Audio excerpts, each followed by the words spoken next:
자, 이번 시간에는 도충육합자에 대해서 보도록 하겠습니다. 자, 사주가 이렇게 을미, 무인, 갑인, 병인 사주가 있습니다. 이렇게 인월간목인데 아주 이제 걸럭격인데 또 연간에다가 을목 겁재를 투했기 때문에 아주 목이 굉장히 태왕한 사주가 되죠. 자, 이렇게 이제 왕한 사주가 되면 일간이 신강하게 되면은 이제 이 병화로 이렇게 설기를 하게 되죠. 병화 식신으로. 그래서 이 설기처가 되는 병화가 용신이다. 그래서 이제 적천수에 보면 이제 가상관격이라고 부르기도 합니다. 또 이게 목생화 이렇게 되죠. 식신생재격 이러는데 이 사주는 이제 이렇게 목이 태양하다 보니까 이런 토들이 무력해지는 결과가 있어요. 무력해진다. 이제 쟁제당한다. 이렇게도 봐도 돼. 상관없겠죠. 자, 이렇게 목이 왕하게 되면 일간이 왕하게 되면 이제 직진성이죠. 목은. 그래서 이제 남의 말을 잘 들으려고 하지 않는다. 고집이 있다. 이렇게 표현도 하고요. 또 상대방을 조금 욕심 여기는 그런 태도가 나올 수도 있어요. 자, 그런데 보게 되면 이 사주가 월일지에 이렇게 인인이 이렇게 나란히 이제 있죠. 이렇게 일시지에도 인인이 돼 있고 이렇게 되면은 보통 보면은 이제 목의 기운이 인목이 나란히 병립되어 있을 때 이렇게 나란히 병립되어 있을 때 이제 반대편 기운인 신금을 불러오더라 이거죠. 신금을 이렇게.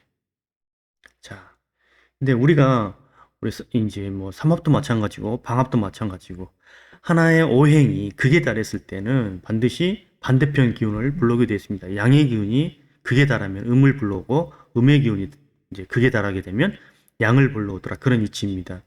그래서 이제 보통 보면은 이렇게 이제 도충자로 신금을 불러오는데 이 신금 도충자 허자도 이제 우리가 안 보시는 분들이 많이 있어요. 업을 하시는 분들 중에서도. 근데 이제 임상을 하다 보면은 상당히 적중률이 높습니다. 이 도충자 육합절 적용시킬 때 이제 특히 재관이 상당히 이제 많이 체감을 많이 하죠. 체감을 많이 합니다. 자, 이 사주에서 보게 되면 이렇게 나란히 신금을 불러오는데 또 육합자라는 것은 이제 반대편 합되는 글자를 불러온다 그러죠. 해수 이렇게 불러오게 됩니다. 이 사주가 원금만 보면 무관성이죠. 무관성, 무인성 사주입니다. 무관성, 무인성 사주인데 정말로 무관성, 무인성 사주냐 이거죠. 자, 이 간목일가는 내가 도충을 쓰고 있는 이 신금과 해수를 잘 체감을 못할 수도 있어요. 하지만 알게 모르게 관성을 쓰고 있다 이거야. 이 사주는. 자, 그런데 우리가 관성이 없다, 무관성이다. 그래서 우리가 남자 복 없고 직장 복 없느냐? 전혀 그렇진 않아요. 자, 우리가 알게 모르게 이런 어, 관을 쓰고 있더라. 그런데 이렇게 허자로서 쓰고 있는 관도 어쩔 때 가장 위험하느냐? 위험한 순간이 있죠. 전시룬을 가장 싫어하죠. 전시룬. 전시룬이라는 게 내가 허자로 신금을 쓰고 있는데 실제 있는 글자가 들어와 버리면 전시룬이라고 그러죠. 실제 있는 글자. 예를 들면 여기서는 어떻게 되죠? 신금을 쓰고 있었는데 신금이라는 신년이 오게 되면은 실제 있는 글자가 와버리게 되면은 내가 쓰고 있는 허자, 신금은 사라지더라 이거죠. 그래서 이 해에는 전시룬이다 그래서 신금을 관이 신금이죠. 신금을 싫어하는 효과가 나오더라, 잃어버리더라 이렇게 봅니다. 자, 그러면 반대로 이렇게 생각하시는 분들도 계실 겁니다. 아, 신금이 들어왔을 때 인신충 하기 때문에 신금이 타격받는 거 아닙니까? 이렇게 볼 수도 있어요. 물론 그렇게 볼 수도 있지만 신금이 타격받을지 안 받을지는 어느 누구도 모릅니다. 우리가 형충이합을 그래서 중요한 거예요. 신금이 깨지느냐? 안 깨질 수도 있어요.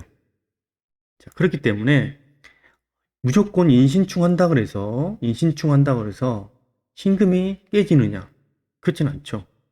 자, 그래서 이때는 물론 인신충도 나오긴 나오겠죠. 실제와 실제 있는 글자끼리 인신충도 나오겠지만 허자가 전시룬을 적용하다 보면 신금을 잃어버리는 효과가 나오더라 이렇게 우리가 알 수 있습니다.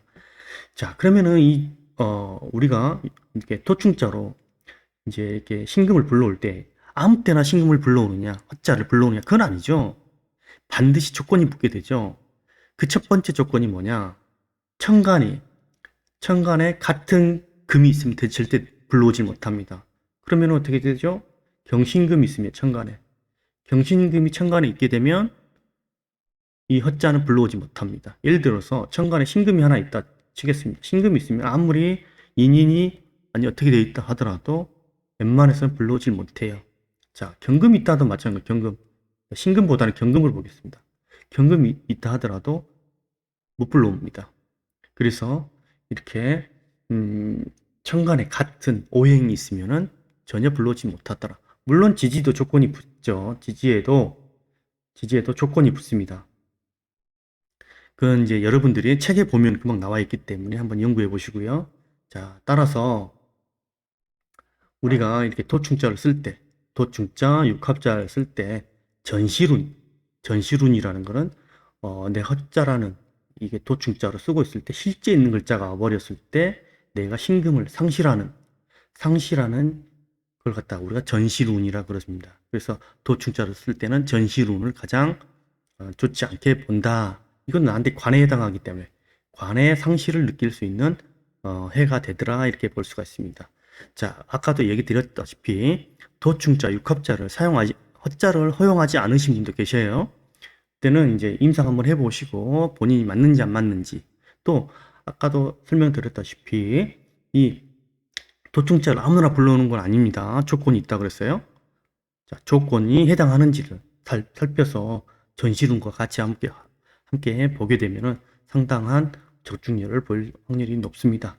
자, 오늘은 도충육합자 관련해서 전시론에 대해서 살펴봤습니다. 여기까지 보도록 하겠습니다.